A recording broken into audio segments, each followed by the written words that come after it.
Bismillahirrahmanirrahim. Assalamualaikum warahmatullahi wabarakatuh. Innal hamdalillah nahmaduhu wa nasta'inuhu wa nastaghfiruh wa na'udzu billahi min shururi anfusina wa min sayyiati a'malina. May yahdihillahu fala mudilla lahu wa may yudlil fala hadiya lahu. Asyhadu an la ilaha illallah wahdahu la syarika lahu wa asyhadu anna Muhammadan abduhu wa rasuluhu sallallahu alaihi wa alihi washabbihi wa man tabi'ahum bi ihsan ila yaumiddin amma ba'd. Fa inna asdaqal hadithi kitabullah khairal hadi hadi Muhammadin sallallahu alaihi wa alihi wasallam wa syarrul umuri muhdatsatuha fa inna kulla muhdatsatin bid'ah wa kulla bid'atin dhalalah wa kulla dhalalatin finnar. Ma'asyiral ikhwani wa fatifillah rahimani wa rahimakumullah. Pada malam hari ini kita masih membahas dari kajian tematik seputar masalah 5 sifat orang-orang yang beriman. Yang kita harapkan dari penjelasan 5 sifat ini, seorang akan semakin menambah keimanannya dan memperkuat dari keyakinan dalam agama ini. Baik. Adapun ayat yang kita akan baca adalah ayat di surah Al-Anfal. Kita lihat ya, ayat-ayat di surah Al-Anfal dari ayat kedua sampai ayat keempat. Ya. Penjelasan seputar sifat-sifat orang-orang yang beriman dalam Al-Quran itu sangatlah banyak. Ya. Bahkan Allah SWT menerangkan dalam satu surah yang dikatakan surah Al-Mu'minun, surah orang-orang yang beriman. Itu diterangkan dari awal surah, ada 6 sifat di surah Al-Mu'minun itu ya, tentang sifat orang-orang yang beriman dari penghuni surga Firdaus. Jadi lihat ya. Kemudian diterangkan di ayat-ayat setelahnya juga ada 5 sifat yang lain lagi dari sifat-sifat orang-orang yang beriman. Nah, ada juga di surah Al-Baqarah, ya, di surah Al-Anfal yang telah dibaca tadi. Ada juga di surah yang lain lagi, di surah At-Taubah. Di surah Ar-Ra'd, ya, di surah An-Nur, di surah Al-Furqan, ada juga di surah Al-Ahzab, nah, di surah As-Sajdah, ya, dan selainnya dari surah-surah Al-Quranul Karim, ya, banyak diterangkan oleh Allah Subhanahu wa taala dari sifat-sifat orang-orang yang beriman ini. Ya, ada yang dikumpul dalam satu tema pembahasan, ada 6 sifat di situ. Ada juga dikumpul oleh Allah 5 sifat. Ada juga dikumpul oleh Allah dalam satu tema pembahasan 3 sifat. Gitu ya, itu terhampar dalam ayat-ayat Al-Quranul Karim. Ya, yang kita akan baca ini 5 sifat di awal-awal dari surah Al-Anfal. Ya, kita lihat ya di Al-Quranul Karim dari ayat kedua sampai pada ayat yang keempat. Ya. Tadi sudah dibaca ya dari ayat-ayat yang telah atau yang kita akan baca insyaallah taala. A'udzu billahi minasyaitonir rajim. Innamal mu'minuna alladzina idza dzukirallahu wajilat qulubuhum wa idza tuliyat 'alaihim ayatuhu zadatuhum imana wa 'ala rabbihim yatawakkalun. Alladzina yuqimuna as-salata wa mimma razaqnahum yunfikun ulaika humul mu'minuna haqqan lahum darajatun 'inda rabbihim wa maghfiratun wa rizqun karim. Baik. Terjemahan dari mana ayat? Kata Allah, innamal mu'minuna alladzina idza dzukirallahu wajilat qulubuhum. Ya. Sesungguhnya orang-orang yang beriman, ya, disebutkan di awal dari orang-orang yang beriman. Kemudian diterangkan rincian dari sifat-sifat mereka. Alladzina idza dzukirallahu wajilat qulubuhum. Ini satu sifat. Yaitu orang-orang yang ketika disebut nama Allah maka akan bergetar hati-hati mereka. Wa idza tuliyat alaihim ayatuhu zadathum imana. Sifat yang kedua. Dan jika dibacakan kepada mereka ayat-ayatnya, maksudnya ayat-ayat Allah, maka bertambahlah keimanannya. Wa ala rabbihim yatawakkalun. Dan ini sifat yang ketiga, kepada Rabb mereka bertawakal. Kemudian alladzina yuqimunas shalah. Ya. Ini sifat yang keempat, yaitu orang-orang yang menegakkan salat. Wa mimma razaqnahum yunfikun. Ini sifat yang kelima. Dan terhadap rezeki yang kami rezekikan mereka, ya, mereka berinfak. Maka dikatakan oleh Allah, ulaika humul mu'minuna haqqan. Mereka itulah orang-orang yang beriman dengan keimanan yang sebenarnya. Lahum darajatun 'inda rabbihim wa maghfiratun wa rizqun karim. Untuk mereka derajat ya di sisi Rabb mereka. Maksudnya di surga, ya, nanti kita akan terangkan. Wa maghfirah, ada pengampunan dan rezeki yang sangat besar. Ya. Ini surah Al-Anfal ayat kedua sampai ayat keempat. Baik. Jadi ini dari inti pembahasan kita di malam hari ini. Kita akan terangkan secara ringkas dari 5 sifat orang-orang yang beriman. Nah, apa itu keimanan? Iman itu secara bahasa dia bermakna at-tasdiq, ya, membenarkan. Ada juga yang mengatakan iman itu bermakna al-iqrar, dia mengakui. Nah, ini iman secara bahasa, ya, bisa bermakna membenarkan atau bermakna mengakui. Adapun secara istilah, ini sering kita bahas, ya, di pembahasan akidah. Iman itu adalah keyakinan dengan hati, ucapan dengan lisan, amalan dengan anggota tubuh, bertambah dengan ketaatan, dan berkurang dengan kemaksiatan. Ya, itu definisi iman. Ada 5 poin di situ. Yang pertama, keyakinan dengan hati. Itu yang namanya iman. Yang kedua, ucapan dengan lisan. Ada ucapan lisan. Yang ketiga, ada amalan dengan anggota tubuh. Bertambah dengan ketaatan, jadi iman bertambah. Tadi sudah kita baca ayatnya. Jika dibacakan kepada mereka ayat-ayat Allah, maka bertambah keimanannya. Dan yang kelima dari iman, dia juga bisa berkurang dengan kemaksiatan. Ya. Baik. Jadi ini 5 dari poin pembahasan iman. Ya. Itu definisi iman secara ringkas, ya, secara bahasa, secara istilah.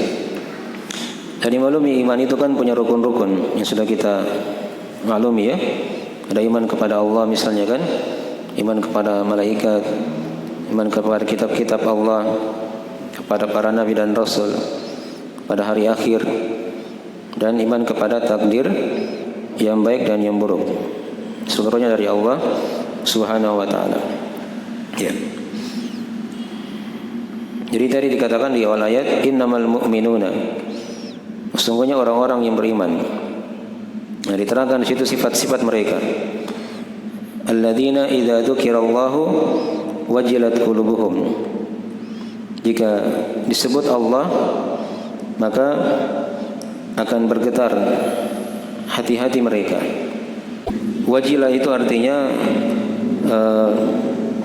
dia dari makna khauf, khafa. Ya, hatinya itu takut pada perkara yang akan datang. Itu namanya wajilat qulubuhum. Nah, innamal mu'minuna alladzina idza dzukirallahu wajilat qulubuhum. Jika disebut nama Allah, maka bergetar hatinya karena takut kepada Allah Subhanahu wa taala. Ini karena dia mengenal Allah Subhanahu wa taala, ya. Ini juga pentingnya ilmu tauhid. Ya. Ada kitab-kitab yang telah kita bahas, ya, dan sedang kita kaji dari pembahasan tauhid. Itu dari pembahasan yang dengannya seorang itu bisa mengenal Allah Subhanahu wa taala. Ya. Yang melahirkan rasa takut kepada Allah Subhanahu wa taala. Innamal mu'minuna alladzina idza dzukirallahu wajilat qulubuhum. Itu sifat yang pertama. Jika disebut nama Allah, maka bergetarlah hati-hati mereka, karena mereka punya rasa takut kepada Allah Subhanahu wa taala. Wa idza tuliyat alaihim ayatuhu zadatuhum imana. Dan jika dibacakan kepada mereka ayat-ayatnya, maksudnya ayat-ayat Allah, maka bertambah keimanannya. Ini tadi sudah diterangkan. Dari poin keimanan, iman itu bisa bertambah. Ya. Iman itu bisa bertambah. Bertambah diterangkan di sini sebabnya. Ketika dia mendengarkan ayat-ayat Allah Subhanahu wa taala. Jadi ada pembahasan di kalangan ulama, ya, dari sebab-sebab yang menambah keimanan. Itu yang hendaknya kita pelajari, ya. Ada sebab-sebab yang menambah keimanan. Di antaranya tadi diterangkan di ayat, yaitu ketika dia sering membaca ayat-ayat Allah Subhanahu wa taala. Tapi ingat di sini, ya, dibaca ayat-ayat Allah itu bersama dengan dipahami maknanya. Ya. Bukan sekadar dibaca saja tanpa dia tahu apa terjemahannya, misalnya maknanya. Tapi dia membaca sambil dia memahami apa maknanya. Itu yang akan melahirkan rasa takut kepada Allah dan akan menambah keimanan. Akan menambah apa? Keimanan. Contoh misalnya kan surah Al-Fatihah, ya. Ini surah Al-Fatihah sering kita baca dalam salat. Ya. Minimal dalam sehari semalam 17 kali kita baca. Tapi apakah kita paham maknanya? Ini jarang yang memahami makna surah Al-Fatihah. Minimal dia paham dari mana terjemahannya. Ketika dia baca misalnya Bismillahirrahmanirrahim. Apa arti Bismillahirrahmanirrahim? Dengan nama Allah yang Maha Pengasih lagi Maha Penyayang. Yang berikutnya, Alhamdulillahirabbil alamin. Apa artinya? Segala puji hanya milik Allah. Itu diresapi seperti itu, ya, ketika kita baca. Setelahnya Ar-Rahmanir-Rahim. Apa artinya? Rahman Ar-Rahim. Allah yang Maha Pengasih lagi Maha Penyayang. Setelahnya Malik Yaumiddin. Ya, penguasa hari pembalasan. Ya. Setelahnya Iyyaka na'budu wa iyyaka nasta'in. Hanya kepadamu, ya Allah, kami beribadah, dan hanya kepadamu kami memohon pertolongan. Ihdinas siratal mustaqim. Tunjukilah kami, ya Allah, jalan yang lurus. Ya. Siratal ladzina an'amta alaihim. Itu jalannya orang-orang yang Kau beri nikmat. Ya, ghairil maghdubi alaihim waladdallin. Bukan jalannya orang-orang yang dimurkai, itu orang-orang Yahudi, dan bukan jalannya orang-orang yang tersesat, itu orang-orang Nasara. Itu contoh ya misalnya kan. Ini dibaca setiap hari, tapi jarang kita paham maknanya. Ya. Jadi ketika seperti itu kita baca Al-Quran, ketika dibacakan padanya ayat-ayat Allah, kalau dia paham maknanya, itu akan melahirkan apa? Tambahan pada keimanan. Tambahan pada keimanan. Ini diantara sebab yang paling pokok yang menambah keimanan.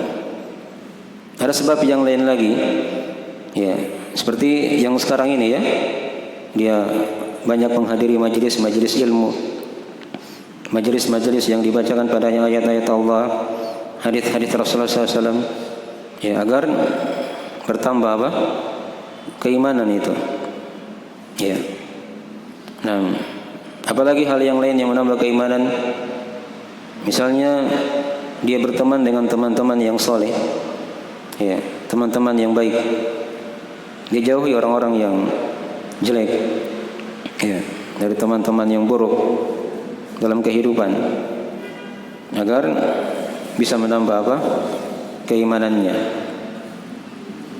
Apalagi sebab-sebab yang lain yang menambah keimanan, ya.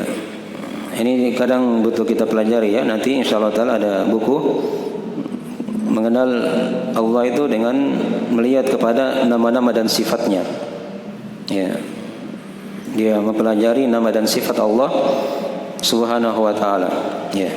Ini juga dari hal yang menambah keimanan.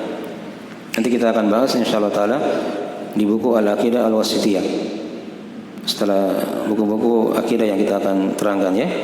Nah, baik. Mungkin dari sebab-sebab yang diterangkan oleh para ulama, dari sebab-sebab yang menambah keimanan. Ya. Apa tadi, coba diulangi? Dia banyak membaca ayat-ayat Allah. Yang kedua apa tadi? Dia banyak menghadiri majelis-majelis ilmu. Yang ketiga,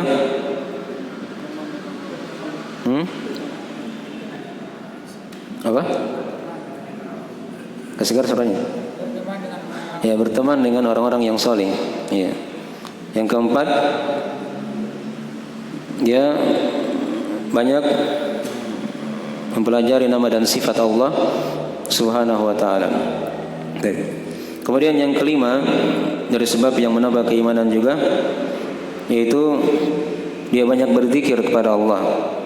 Ya, dia banyak berzikir kepada Allah Subhanahu wa taala.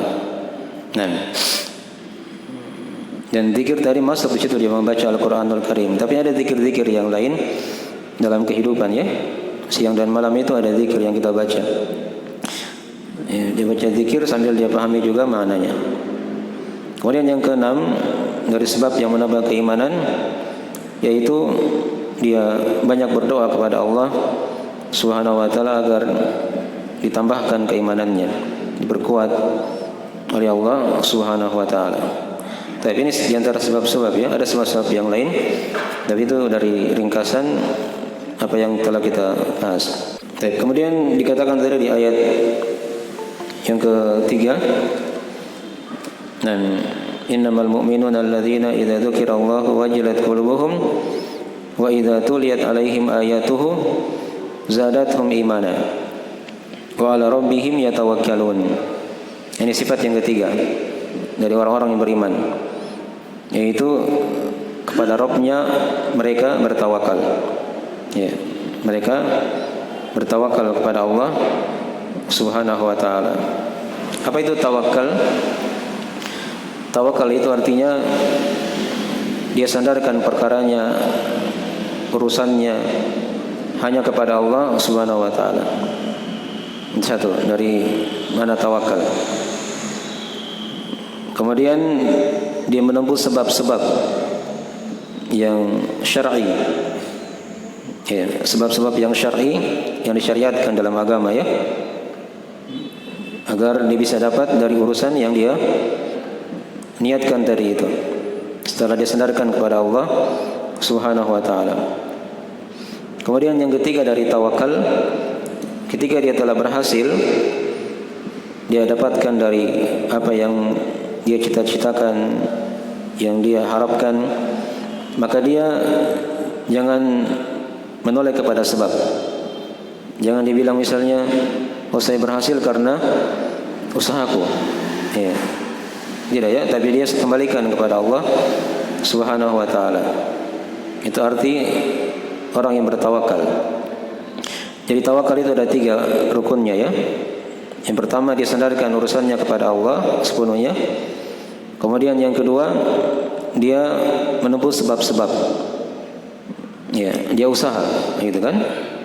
Yang ketiga ketika dia telah berhasil, nah, jangan dia bilang saya berhasil ini karena usahaku, tidak. Tapi dia kembalikan kepada Allah Subhanahu wa taala. Ini baru benar ketawakalan. Ya. Diterangkan dalam hadis Nabi sallallahu alaihi wasallam, "Lau annakum tatawakkaluna haqqa tawakkuli la razaqakum kama turzaqut thair." Ya. Taqdu khimasa wa taruhu bitana.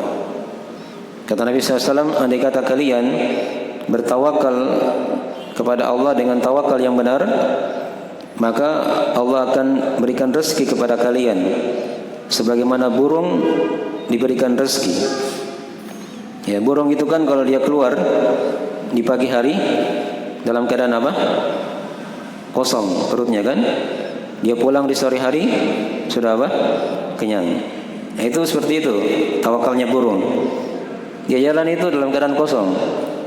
Dia bertawakal kepada Allah. Dia cari makan, gitu kan? Dia tidak duduk-duduk saja di sangkarnya, tunggu-tunggu makanan dari langit, tidak. Tapi dia berusaha. Itu kan tawakal seperti itu. Ya, dia dapat, ya, dia bersyukur kepada Allah, dan dia puji Allah akan karunia nikmat Allah Subhanahu wa taala tersebut. Itu namanya orang yang bertawakal. Ya, orang yang bertawakal. Kata Nabi, andai kata kalian ya bertawakal dengan tawakal yang benar, maka kalian akan diberikan rezeki oleh Allah. Sebagaimana burung diberi apa? Rezeki. Ya, burung itu kan tidak ada tabungannya di bank, tidak ada rekeningnya, itu burung kan? Tapi dia bisa hidup. Ya, sampai ajalnya dia selesai, ya, dia akan meninggal. Itu burung seperti itu ya. Nah, tidak ada simpanan-simpanannya. Itu yang namanya apa? Tawakal. Dan tadi sudah diterangkan ya dari 3 rukun tawakal itu. Ya. Apa tadi? Coba diulangi. 3 rukun tawakal. Disandarkan urusannya, perkaranya hanya kepada Allah sepenuhnya. Yang kedua dia menempuh sebab-sebab. Dia berusaha. Ya. Yang ketiga, ketika dia telah berhasil, jangan dia menoleh kepada apa? Sebab. Tapi dia kembalikan kepada Allah Subhanahu wa taala. Ya. Dan itu dari hal yang telah kita maklumi.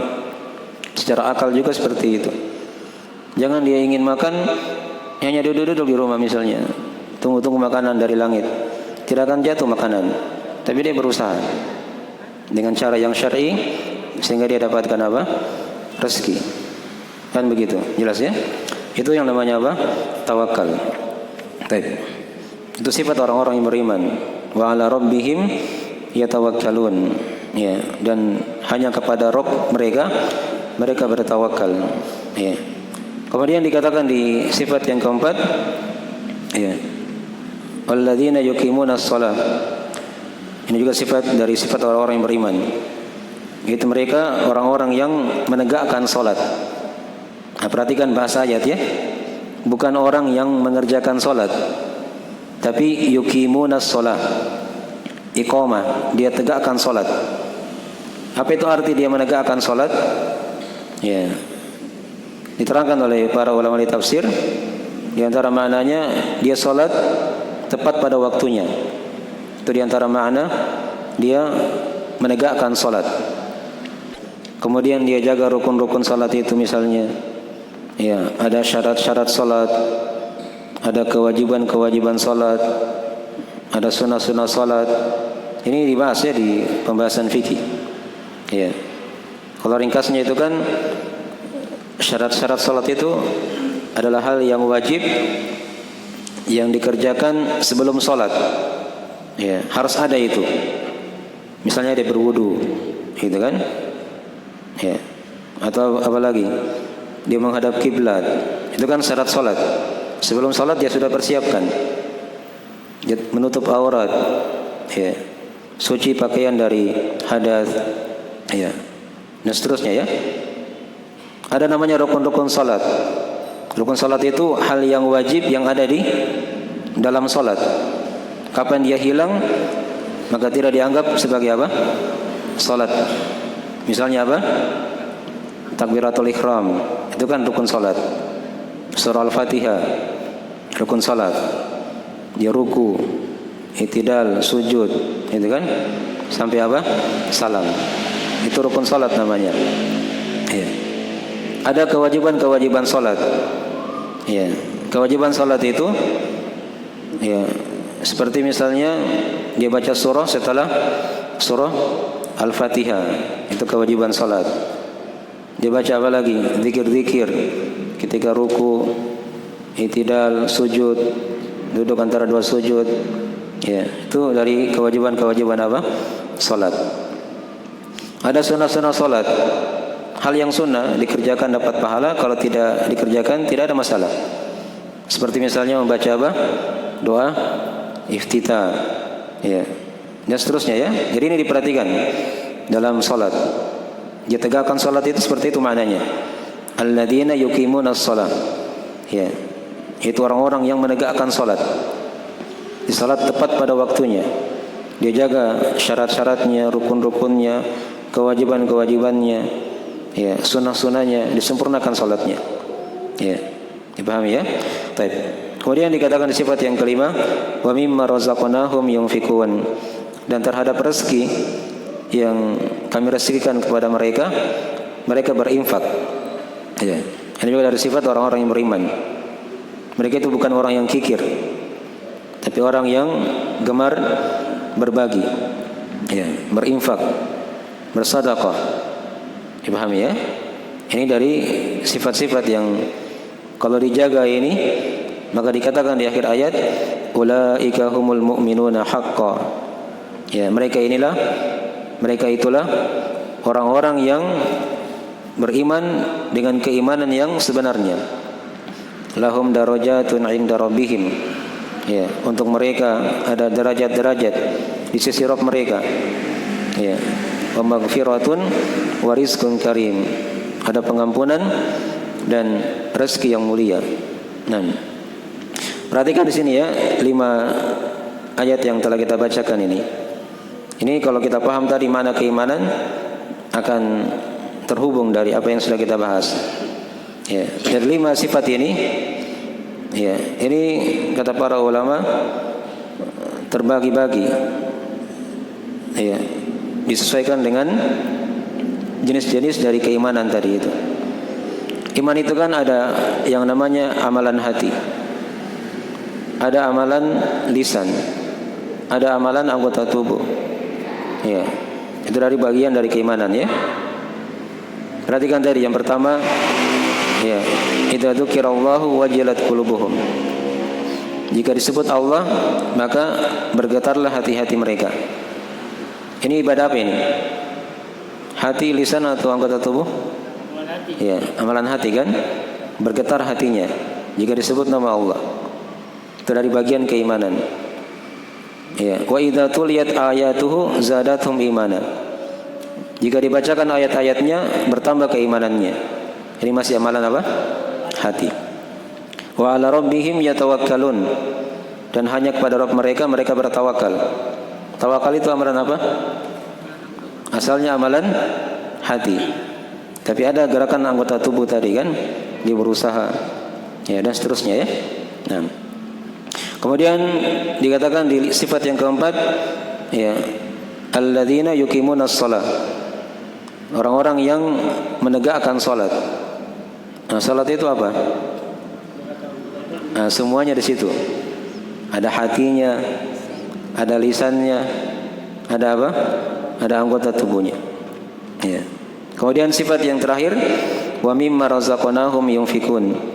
Ya, dan terhadap rezeki yang kami rezekikan kepada mereka, mereka berinfak. Ini ibadah apa ini? ibadah harta. Ya, ibadah harta. Jadi 5 sifat ini menggabungkan seluruh jenis-jenis ibadah. Ya, ada ibadah hati, ibadah lisan, ibadah anggota tubuh, ibadah harta. Ya. Dan ibadah jenis yang kelima yang ditambah oleh sebagian ulama, yaitu ada bentuk ibadah itu dia tinggalkan sesuatu, ya, ditinggalkan sesuatu hal yang diharamkan, ditinggalkan karena Allah Subhanahu wa taala. Itu juga dari jenis ibadah. Dari jenis ibadah. Baik. Jadi dari ringkasan-ringkasan ya, dari orang yang ringkas dari sifat-sifat orang-orang yang beriman. Ya. Dihafal, diamalkan, dijadikan sebagai sifat. Ya, agar seorang itu diterangkan dari keutamaannya, ulaika humul mu'minuna haqqan. Mereka itulah orang-orang yang dikatakan yang beriman dengan keimanan yang sebenarnya. Tatkala dia gabungkan antara hati, lisan, anggota tubuh, harta, ya, dan dia tinggalkan hal-hal yang diharamkan oleh Allah Subhanahu wa taala. Baik. Ya, mungkin segera itu dari akhir majelis kita ya. Ini hanya ringkasan dari pembahasan. Waktunya juga tidak cukup ya, kita uraikan meluas. Baik. Mungkin sudah masuk waktu ya. Coba sebutkan 5 sifat tadi itu. Pertama apa tadi? Ayo. Ya. Jika disebut nama Allah, bergetar hati-hati mereka, punya rasa takut kepada Allah. Yang kedua, ya, orang yang beriman itu ketika dibacakan ayat-ayat Allah bertambah keimanannya. Tapi ingat tadi ya, ini hentakan, dorongan kepada kita untuk membaca ayat-ayat Allah itu dengan memahami apa maknanya. Yang ketiga, ya, orang yang beriman itu adalah orang-orang yang bertawakal, benar tawakalnya kepada Allah. Yang keempat, ya, mereka menegakkan salat. Ya. Yang kelima, ya, mereka ini orang-orang yang gemar berbagi, berinfak, bersedekah. Tapi ini diamalkan ya, 5 dari sifat orang-orang yang beriman. Dan kita berdoa kepada Allah semoga kita dijadikan dari orang-orang yang beriman dengan keimanan yang benar, dan kita harapkan dengan hal tersebut ya akan balasan Allah Subhanahu wa taala pada hari kiamat dari derajat-derajat yang ada di surga dan pengampunan serta rezeki Allah Subhanahu wa taala yang sangat mulia. Baik, sekiranya itu dari akhir majelis. Mungkin hanya sedikit ya dari pembahasan, semoga ada manfaatnya. Jika ada kekurangan mohon dimaafkan. Assalamualaikum warahmatullahi wabarakatuh.